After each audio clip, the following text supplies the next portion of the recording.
Nosotros somos de la Universidad Autónoma de Baja California, Campus Valle de las Palmas. Somos del grupo 211, subgrupo 3. La materia es biología celular y les vamos a hablar sobre la estructura y la función de la membrana.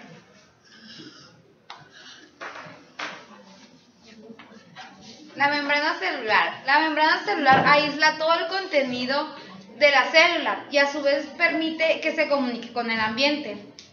Selecciona de manera muy específica el contenido de las células. Esto permite la producción de los gradientes a concentración de las sustancias disueltas. Y lo que hace específicamente es que permite la interacción y comunicación de varias células y funciona como un regulador de las reacciones químicas. Todas las membranas van a contener proteínas en toda su estructura y los fosfolípidos van a actuar como un aislante y las proteínas van a actuar como un regulador de intercambio entre sustancias y comunicación que tengan con el ambiente. Las proteínas todo el tiempo están en un constante movimiento y fluyen de una manera viscosa. Las membranas que no son rígidas son las plasmáticas. Entonces, la bicapa es una membrana delgada que está formada por dos capas de moléculas de lípidos. Esta membrana se puede decir que es por dos láminas, supongamos que esta es la membrana, la lámina 1 y la lámina número 2, y estaría dividida así, como a la mitad. Entonces sirve como una especie de barrera para los iones y para las proteínas, para delimitar el espacio donde se pueden mover.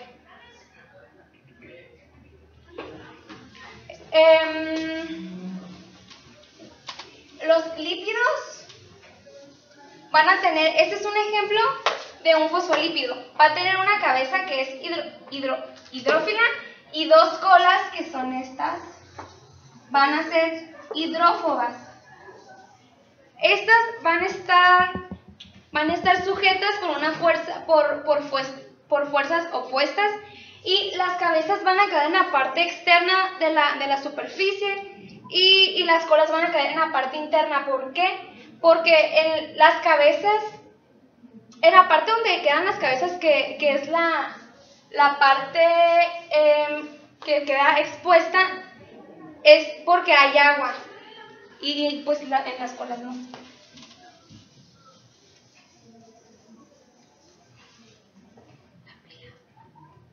Los fosfolípidos, este va a ser un ejemplo. Aquí está la cola, las dos colas y la cabeza. Los fosfolípidos, cuando se organizan en dos capas de moléculas, es cuando ya forman la bicapa. Aquí está uno individual, entonces ya formando las dos láminas, juntas las dos láminas, van a hacer la bicapa. Como ya había explicado ahorita, las colas están en la parte interna y las cabezas están en la parte externa. Así es como se miraría ya más específicamente.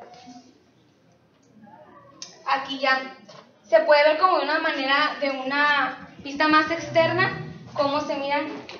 Aquí está la cabeza y las colas. Igual, cabeza y dos colas. Se dice que la bicapa es un fluido bidimensional porque todas las moléculas que están dentro de ella se pueden desplazar libremente, se pueden cambiar de posiciones, pero siempre y cuando manteniéndose en un cierto límite. Como aquí se puede ver, todo esto que está acá adentro es agua. Esta parte de acá adentro es agua. Acá también va a haber agua.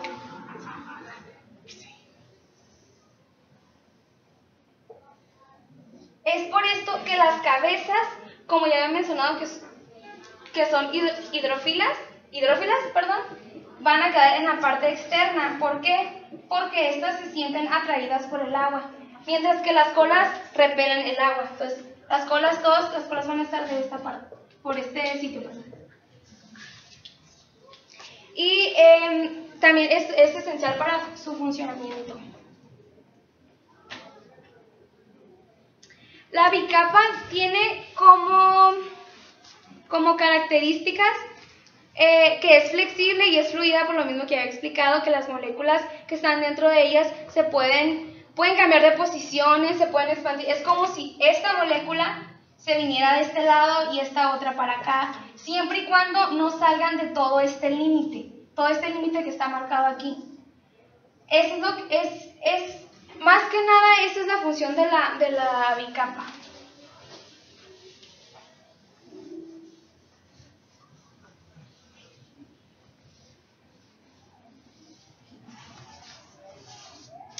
Ok, entonces ahora las proteínas de la membrana se pueden dividir en dos, que son las integrales y las periféricas.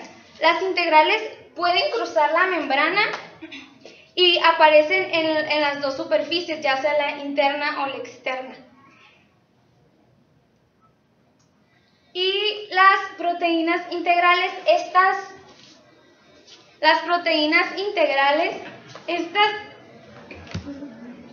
¿No dejó de grabar? Las proteínas integrales, estas no se extienden a lo ancho de la bicapa, sino que están unidas nada más a una sola superficie. Supongamos que estas son las cabezas y estas aquí son las colas. Lo que van a hacer las periféricas van a estar ya sea en una cabeza o en una cola, no pueden estar en dos partes, es tanto una como otra. Las integrales sí pueden estar en ambas partes, tanto en cabeza como en cola. Ok, entonces, según su naturaleza, es como se determina su función. Las receptoras, lo que hacen, las proteínas receptoras van a ser proteínas integrales también. Estas reconocen a determinadas moléculas y lo que pueden hacer es como atraer a dicha molécula como para que se una a ella. Suponiendo que esta va a ser una receptora. Esta va a ser una proteína receptora. Esta que es color más fuerte va a ser una hormona, suponiendo que va a ser una hormona. Lo que hace esta proteína, ya estando en la bicapa, que sería toda esta, va a estar fija. Entonces lo que va a hacer es que cuando vea a una molécula hormona, por decirlo de alguna manera, pasar, lo que va a hacer es que la va a atraer para que se adhiera de esta manera como se mira aquí. Para que ensamble, entonces va a hacer que se una a ella. Ya que se une, lo que va a hacer es mandar cierta señal. La proteína receptora es la que va a mandar cierta señal para realizar X reacción o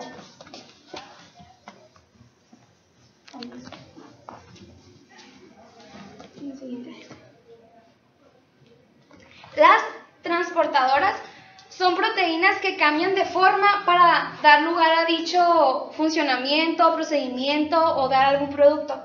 Como se puede ver aquí, esta es una proteína transportadora. Aquí se ve que está derecha, entonces al momento de ya hacer su funcionamiento, en la parte inferior se abre para poder dar este resultado. Siguen las proteínas enzimáticas.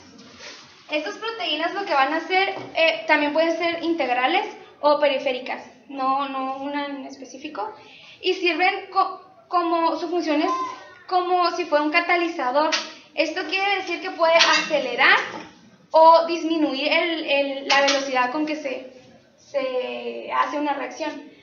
Aquí se tiene que es la zona activa, la parte amarilla. Esto en específico va a ser la zona activa. Y esto va a ser un sustrato. Se tiene una unidad, solamente una. Está completa, está firme, se puede decir. Entonces, lo que va a hacer la enzima va a hacer que los enlaces, cuando el sustrato ya se coloca en la zona activa, como ya está aquí, lo que va a hacer es que la enzima va a hacer que los enlaces del sustrato se debiliten y se vaya a cuartear por la mitad. Entonces ya no iba a estar fuerte, ya no iba a estar firme, y como resultado se iba a obtener, en vez de tener un solo producto como se mira aquí, se iba a tener a dos productos. ¿Por qué? Por la enzima que hizo que los enlaces se debilitaran, haciendo que se cuarteara y se pudieran tener dos productos. Por eso se dice que funciona como catalizador. Las de anclaje.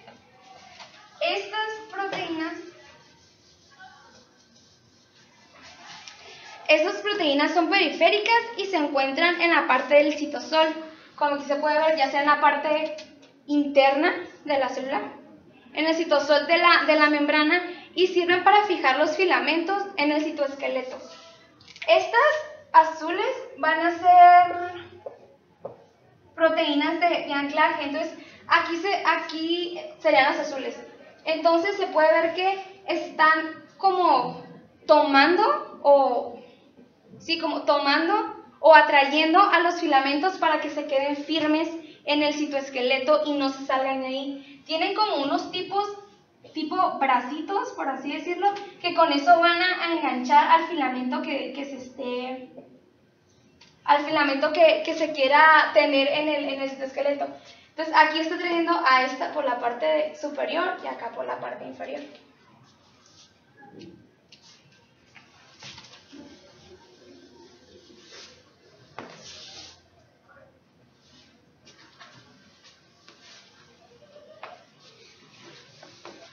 La permeabilidad de la membrana es la facilidad con la que van a entrar o salir ciertas moléculas, es la facilidad con la que van a entrar o salir.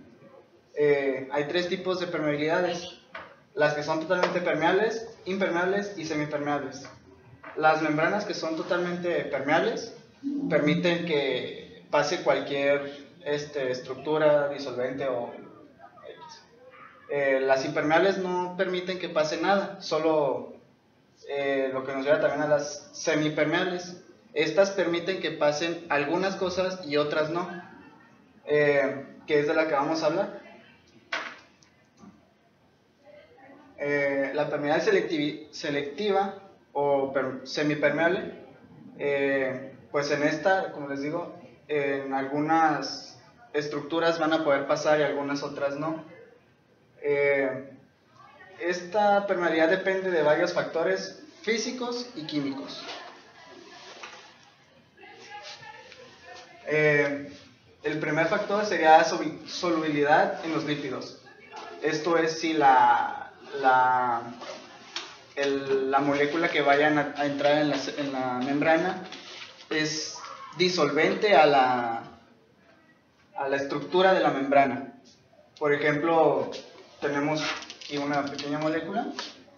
El ejemplo de esta, pues se puede ver que entra fácilmente directamente por la membrana, no por los canales proteicos. También otro de los factores viene siendo el tamaño. Hay estructuras de gran tamaño que no van a poder pasar ni por el canal proteico ni por la membrana. Aquí es donde entra la selectividad. Estas estructuras no entran para nada en la célula, a comparación de las pequeñas, que se pueden disolver en la membrana. Las otras moléculas que pueden entrar en la membrana son las que entran por el canal proteico. Estas son un poco más grandes que las que se pueden disolver por la membrana, y estas ocupan a este canal para poder entrar, si no se van a quedar afuera y no van a entrar jamás a la membrana. La ósmosis es un movimiento que realiza el agua que está tanto fuera de la membrana como fuera de la membrana. Este movimiento se da dependiendo de la cantidad de agua o estructuras que haya dentro o fuera de la membrana celular. Si, por ejemplo, tenemos, como se ve en la imagen, pocas estructuras de agua, pues el agua que esté afuera va a entrar con facilidad por propio movimiento solo, sin energía ni nada. Hay tres tipos de movimiento, por así decir, que es hipotónico, isotópico e hipertónico. En el hipotónico, lo que se hace es lo que les había mencionado anteriormente, que el agua entra con facilidad a la membrana, que es cuando hay poca agua dentro de la membrana. El isotónico es como un tipo de equilibrio. Hay la misma cantidad de agua que adentro de la membrana, tanto como afuera. Y el hipertónico es que hay más agua dentro de la membrana que fuera. Esto provoca que el agua que está dentro de la membrana salga y hace que la membrana que esté conteniendo esta agua se comprima, se haga más pequeña.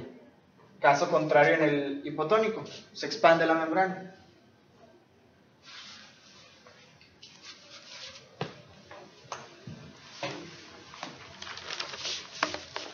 El transporte pasivo y activo. El transporte pasivo es cuando las moléculas fluyen cuesta abajo, como se puede ver en la imagen, y tienen difusión simple y difusión facilitada. El transporte activo son moléculas que fluyen cuesta arriba, como se puede ver en esta imagen. Este es el transporte activo y estos son sus gradientes electroquímicos.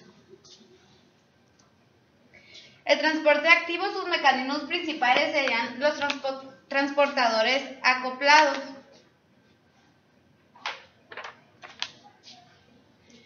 Serían las bombas impulsadas por ATP y sus bombas impulsadas por luz.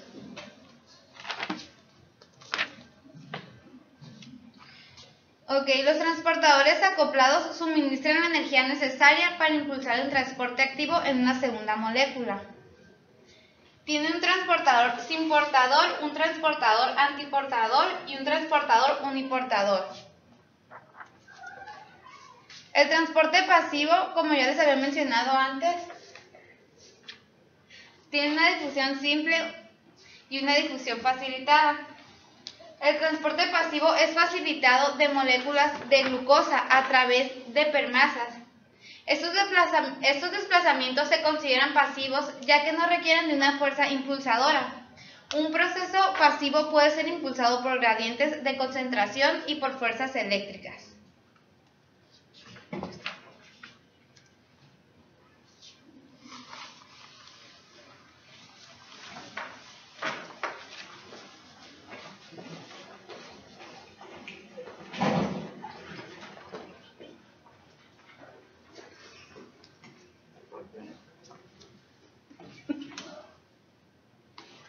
Bueno, yo les voy a hablar sobre el transporte iónico. Este utiliza canales formados por proteínas exactas de la membrana. Todo esto para permitir que moléculas cargadas se difundan libremente hacia afuera y hacia dentro de la célula. Estas desempeñan actividades muy importantes. Un ejemplo de ellas sería la actividad de las células nerviosas, que son las neuronas. Estos canales se usan sobre todo por iones tales como el potasio, es el más abundante, es el que se encuentra siempre más abundante en el interior. El sodio, que es el más abundante en el exterior, y el cloro. Para que una célula no sea destruida por las fuerzas eléctricas que tiene, la cantidad de cargas positivas y negativas deben estar reguladas o semejantes, para que en su interior se equilibren, pues algo así como casi idénticas. Un ejemplo de esto sería como qué iones se pueden encontrar. Por ejemplo, el sodio con el cloro. El sodio es positivo, el cloro es negativo. El potasio se puede estar con diferentes aniones intracelulares. Esta distribución está controlada por la actividad de las proteínas de transporte de la membrana y las características de la permeabilidad de la bicapa lipídica. Esto tiene mucho que ver, digamos, si es fácil de atravesar la bicapa lipídica. Ok, también les voy a hablar sobre la conducción eléctrica, que es la neurotransmisión. Bueno, El sistema nervioso está compuesto por dos divisiones: el sistema nervioso central y el sistema nervioso periférico. El sistema nervioso central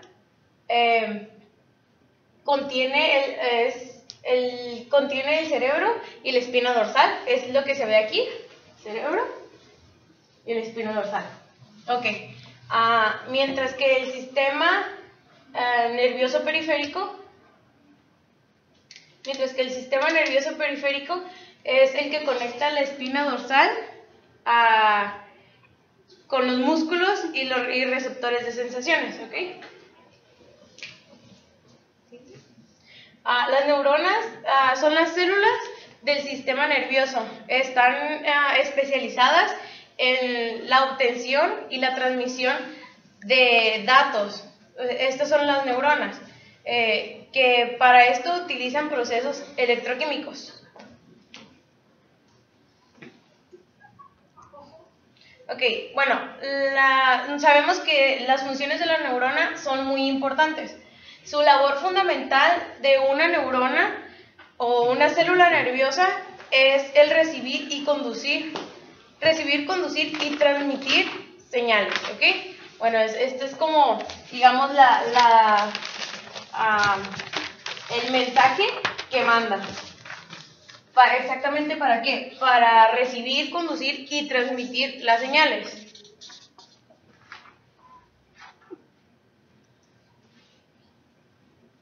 Un ejemplo de esto, bueno, está diciendo que nos conduce todo esto desde un ejemplo tan fácil, es cuando nosotros estudiamos, es lo que manda, transmite información y hace que nuestro cuerpo pueda llevar a cabo diferentes cosas. Bueno, aquí está la estructura de la neurona.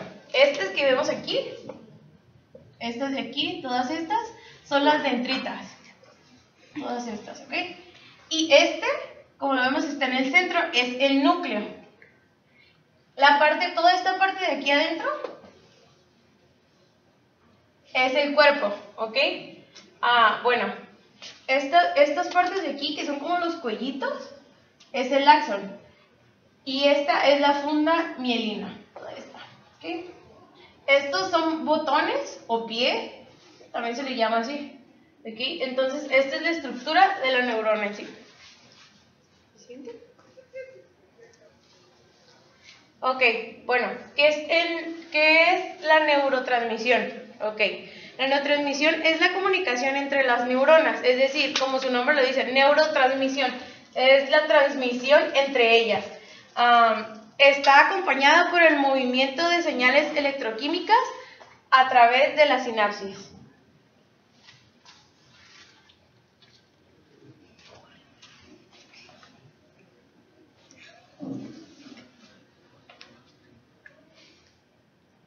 Ok, las señales eléctricas cambian a señales químicas en forma de neurotransmisores que se difunden a través de la sinapsis y se transforman en señales eléctricas y otra vez llegan a la neurona próxima.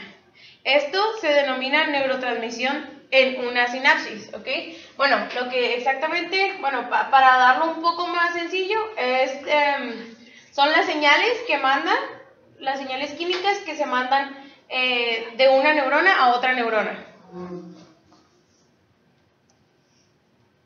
Ok. Estos son los neurotransmisores más importantes. Noradrenalina, que es este que vemos aquí. Serotonina. El GABA. Neurotransmisores, perdón. L-glutamato. Dopamina y acetilcolina. Ok. ¿Siguiente? Bueno, estos son los tipos de sinapsis. Esta es la sinapsis eléctrica y esta es la sinapsis química. Habíamos dicho que la sinapsis era la forma en la que se transmitía de una neurona a otra, ¿ok? Esto es lo que vemos, bueno, ahorita. Esta es la eléctrica. Vemos que está pasando a la otra neurona y la siguiente es la química. Aquí lo vemos. Eléctrica, se pega a la otra neurona y química. ¿Viste? Bueno, aquí podemos ver la sinapsis eléctrica. Siguiente. Y esta es la sinapsis química. Aquí lo vemos.